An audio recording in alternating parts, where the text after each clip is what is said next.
नमस्कार मैत्रिणींनो, माझ्या चॅनलवर तुमचे खूप खूप स्वागत। आज आपण सर्वांना आवडणारा पदार्थ म्हणजे भजी। तर भजी हे बेसनच्या पिठापासून, तांदळाच्या पिठापासून बनवली जातात।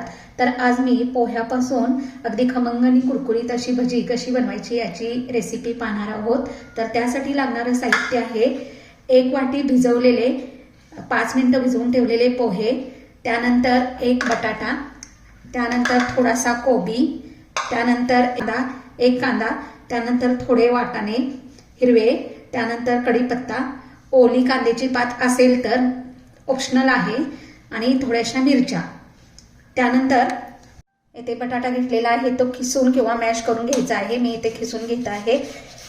त्यामध्ये भिजवलेले पोहे 1 वाटी आहेत ते घालायचे आहेत। भाज्या घेतलेल्या आहेत त्या मिक्सरच्या भांड्यात घालून त्याची जाडसर अशी पेस्ट बनवायची आहे। वाटाणा, त्यानंतर या ठिकाणी ओला कांदा, मिरची ही चवीनुसार वापरायची आहे। कढीपत्ता, त्यामध्ये कोथिंबीर ही घालायची आहे, आणि हा जो कोबी घेतलेला आहे तो याची जाडसर पेस्ट करून घ्यायची आहे। जाडसर पेस्ट तयार झालेली आहे ती या मगाशी आपण जो बटाटा मॅश करून घेतलेला आहे आणि पोहे भिजवून घेतलेले आहे त्यामध्ये ही पेस्ट घालायची आहे। त्यामध्ये बारीक चिरलेला कांदा घालायचा आहे, आलं लसूण पेस्ट घालायची आहे, आणि हे सगळं मिक्स करून घ्यायचं आहे। थोडे मसाले घालणार आहोत। यामध्ये चिमूटभर हिंग घालायचं आहे, 1 चमचा गरम मसाला घालायचा आहे, 1 चमचा हळद घालायची आहे, चवीनुसार मीठ घालायचं आहे, लाल काश्मीरी मिरची पावडर घालायची आहे। माझ्याकडे चिली फ्लेक्स आहेत ते मी या ठिकाणी घालत आहे।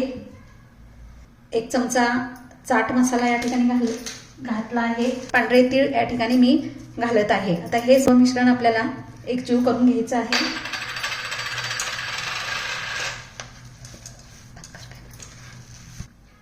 इथे आपले हे पोह्याचे भजी करण्यासाठी लागणारं मिश्रण तयार झालेलं आहे।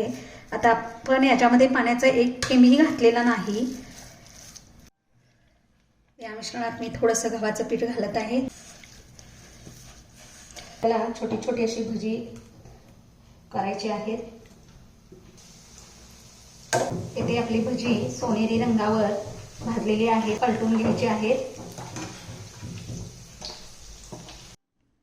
इथे आपली 1 कप पोह्यापासून खमंग आणि कुरकुरीत भजी तयार झालेली आहेत।